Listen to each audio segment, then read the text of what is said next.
When it comes to bowling, which I did start at a young age, I was about 5 or 6.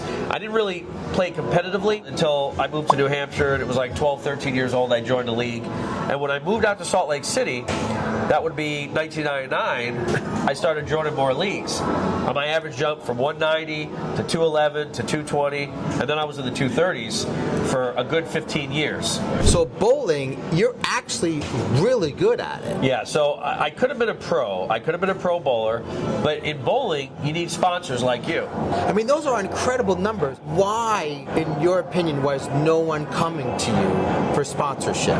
I did have a little attitude problem. But everyone knows I get passionate about pinball. I was just as passionate about bowling. And when I was younger, people either loved me or they hated me. I think bowling ball companies wanted other people maybe. I never got chosen, but I had my career as a meteorologist. Plus, I was doing this all with the same ball. It was an old Brunswick Attitude from 1990, it might have been 97. And I didn't want the new balls. So even if they would have sent me 10 balls, I would have used them because one year I bowled 10 perfect 300s, all with the same ball. And it was like, I bought a bunch of them. And they would crack because I would put the balls in the oven. It's a trick because bowling lanes have oil. The oil gets soaked in the ball slides more, it doesn't get the traction. So I would put the balls in the oven, get all the oil, it bakes the oil out of it, and it was like having a brand new bowling ball. But then the ball would crack. Now, at your place where you are right now, do you have your own personal collection of pinball machines? Basically, all my pinballs are at the Pinball Asylum. And I'm a board member, so I have a key if anybody wants to come and hang out and play. I don't want my pinballs to just be in a house where only I have access to it or a couple people. I want everybody to have access to it. Because what's the point of just keeping them to myself? Do you have a favorite game that you just, whether not so much in competition that you enjoy playing, but that when you play that pinball machine, it brings back nostalgia? It all depends on what era, I have a favorite pinball from every era. So obviously, I love Captain Fantastic because that, I love Xenon because I remember that's what I started with at Fun Spot. And it's like every era I have, favorite games. It's hard to say one, your most favorite game in the world, which Twilight Zone's right there. How funny is that? In every era, I do have my favorite. What about newer machines? I like the Stern games. I do like a couple of the Jersey Jacks. I love Jersey Jacks. Yeah, Jersey Jack just has. Now Pat Lawler's my favorite designer. Okay, so Willy Wonka I really love, and Toy Story, I really like. But Jersey Jack seems to put, something extra. There's a lot of aesthetics. It looks really, really like with the lights and like the Guns N' Roses. Big screen. Like the Guns N' Roses, Yeah. It may not be the most popular game, but the light show and the appearance, it looks really cool. As for tournament games, Stern has really put out a lot of great games in the last several years. The themes are good, and the gameplay is good as well. I always love the Bally Williams and the System 11s from the 1980s. It's just, I don't have to try to memorize. The one thing I hate about games nowadays is they change the rules every couple weeks. So I go into a tournament on Star Wars thinking I got to pick Luke. Now all of a sudden I got to pick R2-D2 because they changed the rules and I lose a national championship. How do you learn about those rule changes? I mean, you learn about them when somebody beats you. But I do a lot of YouTube watching. Even the old games. Do you know what in disc? There must have been 5 or 6 games I'd never even heard of. Car Hop, Bad Girls, Pool Sharks, Sea Ray, and the list goes on. And it's like, wow, what do I do? So you go on YouTube. Bowen Cairns does a lot of good tutorials, or he did a lot of good tutorials when the Papa facility was still there in Pittsburgh. As for the newer games, it's tough because you don't know what the code is. Back in the 90s, like Twilight Zone, it just had one rule set. You knew what to do. Yeah. It never changed. And if there was a bug, that bug was in there forever. Right.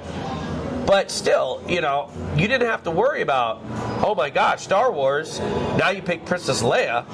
First it was R2-D2, then it was Luke, then I still don't even know. Now I want to change directions here. You are a very religious person. Tell me about your upbringing, like how religion has played into your life. Well, the whole thing, my mother had a miscarriage before me. The doctor said she'll never be able to have a kid. So she did a lot of praying. And then I came along. And then even after I came along, the doctors had said all sorts of stuff about me. That I was disabled, I was this and that, because I was born 3 weeks early. And my mother did a lot of praying. And then the whole pinball machine came along. I always trust that God's guiding me into something. I always pray, God, guide me into a career, guide me into someone to marry, guide me into health, keep my health. If pinball's the thing to do, guide me into that. And then all of a sudden opportunities come along, like with you in Germany, because I did a lot of praying, like, all right, well, am I going to go to Germany this year?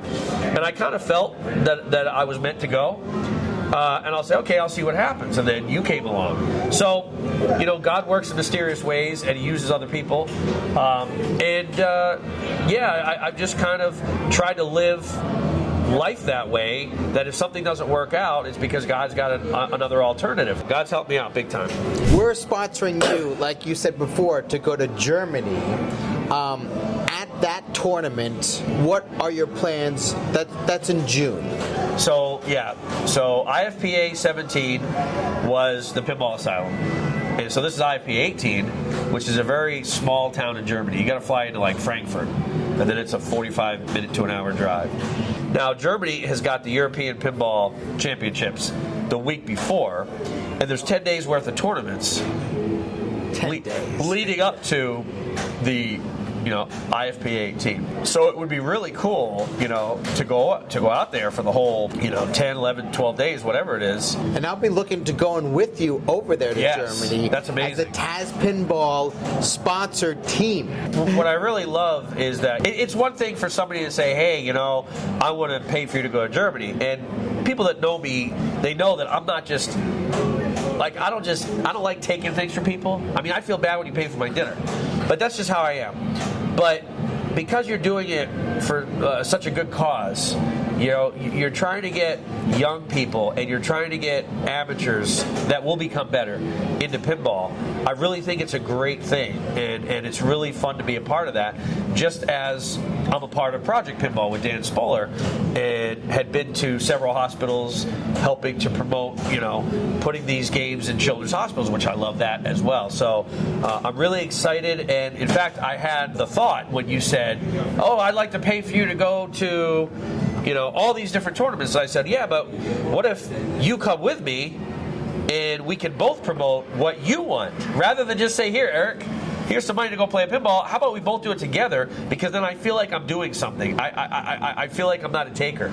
So here at TazPinball, one of the things that I'm really interested in and looking forward to is as we go to these different establishments, whether it be Germany or Pennsylvania or wherever, we're going to do interviewing. And what I want to also do is have you do some type of a series that's completely free and available, where you teach and provide young kids the opportunity on how to start playing pinball. I think that would be something that would be really interesting to young kids, just simple videos. The parents really have to get involved too. But when you see a kid flapping the flippers, you want to help him out. Well, Eric, it's been great having you on. We look forward to many more interviews with you, and also best of luck at the state championships. Thank you. We'll be there. I have you going all the way, of course. But Eric, as always, thank you so much for coming on the show. It's my pleasure, Ted. Yes. And thanks for being a sponsor for me. Yeah, and don't forget TazPinball. Like and subscribe. TazPinball coming at ya. Thanks for tuning in. Bye-bye.